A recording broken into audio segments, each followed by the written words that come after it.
Killing Floor. Who would have thought that a simple mod for Unreal Tournament 2004 would have evolved into one of the most popular games ever released on Steam? Such as the story of the zombie-style first-person shooter, which has sold over 3 million copies and recently just got a sequel. The games are by no means masterpieces and can even get repetitive at times, but can be a ton of fun too, especially in co-op. The recently released sequel, Killing Floor 2, is very similar to its predecessor with very few and minor differences. Before I go any further, let me elaborate on how the game works and how you play it. Killing Floor is, of course, a first-person shooter in which you are placed in a map where you are to kill off several waves of Zed specimens or whatever you want to call them. I like to refrain from calling them zombies because if you are familiar with the game's plot, a company called Horizon Biotech actually created mutants from human experimentation, so these aren't zombies in the traditional sense, but whatever. Each new wave gets progressively more difficult than the previous ones, and your goal is to survive to see and hopefully defeat the Patriarch, the most powerful Zed in the game and the final boss. The more Zeds you kill each wave, the more money you earn. In between each wave, you can go visit the trader who, may I add, says very suggestive things to you. I want you close, babe. That's some good stuff I sold you. Come get me. I'll tool you up just right. Get your ass in gear, boys. Shift it. I like the big ones, don't you?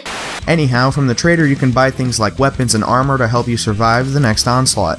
And that's pretty much it, ignoring objective mode, which can actually add more of a purpose to what you're doing and can make it feel less like the same thing over and over again. So it's wave after wave until you get to the Patriarch, and if you defeat him, you win. But if your whole team gets killed off during any wave, then you lose. And that actually perfectly sums up Killing Floor 2 as well, except one costs $10 more than the other, and during a Steam sale that price gap can go as high as $25. My major gripe with Killing Floor 2 is that it's the same thing as Killing Floor in just about every way, besides maps and the fact that it has nicer graphics. All of the specimens are pretty much the same, the perks, the playstyle, nothing really feels all that different. Of course there are going to be some minor differences and improvements from the original and the sequel, but I don't know if that can justify the extra cost, especially like I just said, Killing Floor can be picked up for about as little as $5 during a good Steam sale. Meanwhile, Killing Floor 2 is $29.99 and probably will be for a while, as the game is still in early access.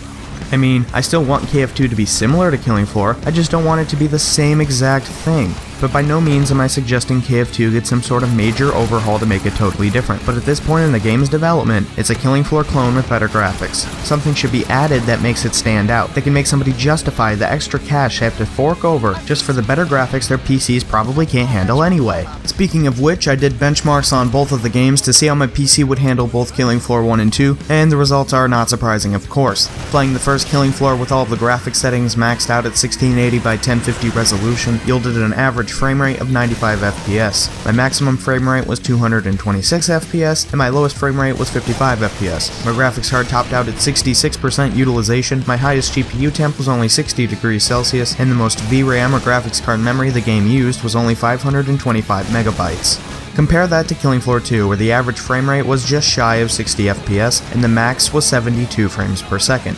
However, I did notice a little bit of stuttering with the game maxed out at my resolution, which means the lowest frame rate was a whopping 0 frames per second. My graphics card reached a scorching 82 degrees Celsius, maxed out at 99% usage, and KF2 ate up 855 megabytes of VRAM. So if your computer struggles to handle Killing Floor as it is, you probably should opt for a new PC rather than the Killing Floor sequel. You know what, I think I'm being too hard on Killing Floor 2. My statement earlier that something needs to be added that makes the game stand out is just dumb. Tripwire is planning to add 3 more perks completely unique to KF2, plus how could you make this game really any more different from the original? KF2 in general just feels a lot more faster paced, now with the ability to run and just the playstyle overall. Not to mention Z time has been hugely improved upon.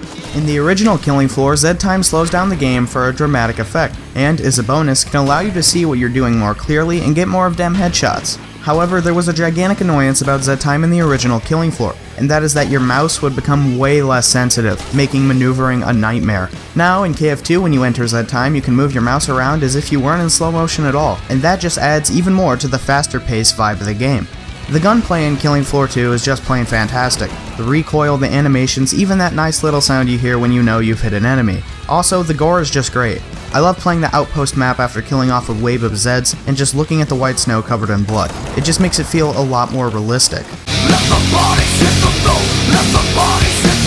Melee attacks have also been reworked in KF2, where if a specimen starts attacking you, you can press V to perform a melee attack to push it back and possibly kill it depending on how much health the Zed has.